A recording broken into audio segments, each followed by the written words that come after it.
North Korea elections లో ఈ Kim ఉన్నాడు కదా, మళ్ళీ సుప్రీం లీడర్ గా 100% ఓటింగ్ తో ఎలక్ట్ అయ్యాడు అనమాట. సో ఇది విని మీలో ఎవరికైనా వావ్ 100% అంటే ఎన్ని మంచి పనులు చేసి ఉంటాడు, ఒక్కళ్ళు కూడా వ్యతిరేకించకుండా 100% ఓటింగ్ వేస్తారు అని అనిపించిందా? అలా కనుక అనిపిస్తే వీడియో పూర్తిగా చూడండి. వీళ్ళ పాలన ఎంత నియంతృత్వంగా, ఎంత కిరాతకంగా ఉంటుందో చెప్తా ఈ వీడియోలో.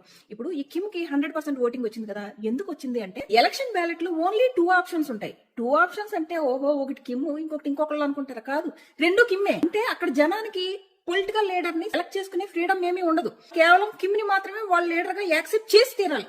ఒకవేళ అలా యాక్సెప్ట్ చేయకుండా గవర్నమెంట్ కి వ్యతిరేకంగా ఏమైనా చేశారే అనుకోండి, ఈవెన్ కనీసం ఆలోచన కూడా వాళ్ళకి రాకూడదు అనమాట. అతి దారుణమైన పనిష్మెంట్ ఉంటుంది. ఆ పనిష్మెంట్ ఎలా అంటే ఒక్క జనరేషన్ కాదు, 3 జనరేషన్లకి ఆ పనిష్మెంట్ ఉంటుంది అనమాట.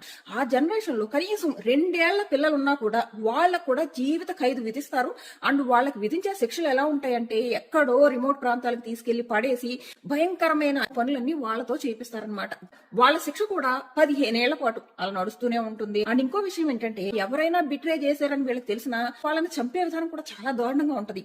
ఈ కిమ్ తన సొంత అంకుల్ ని మోసం చేశాడని చెప్పేసి ఎలా చంపాడో తెలుసా?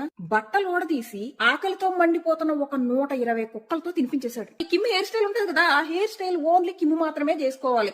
పోనీ అలాగని మిగిలిన వాళ్ళందరూ వాళ్ళకి నచ్చిన హెయిర్ స్టైల్స్ ఏమన్నా చేయించుకోవచ్చు, అది కూడా లేదు. ఈ గవర్నమెంటే ఒక 28 రకాల హెయిర్ కట్ ఆప్షన్స్ ఇస్తుంది, హెయిర్ స్టైల్స్.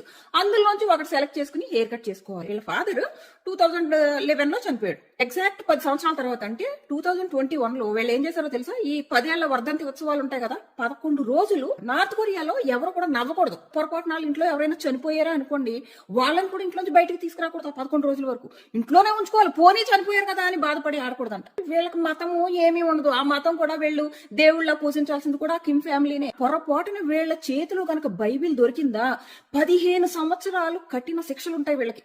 ఒక్కళ్ళ చేతిలో బైబిల్ దొరికింది అనుకోండి ఫ్యామిలీలో, అంతే. అక్కడ కూడా అంతే, 3 జనరేషన్స్ కి శిక్షలు వేస్తారు. అది కూడా చాలా భయంకరంగా. ఇవన్నీ విన్న తర్వాత మీ ఒపీనియన్ ఏంటన్నది ఖచ్చితంగా కామెంట్ చేయండి. ఇలాంటి మరిన్ని వీడియోస్ కోసం సబ్స్క్రైబ్ చేసుకోవడం మర్చిపోకండి. టాటా.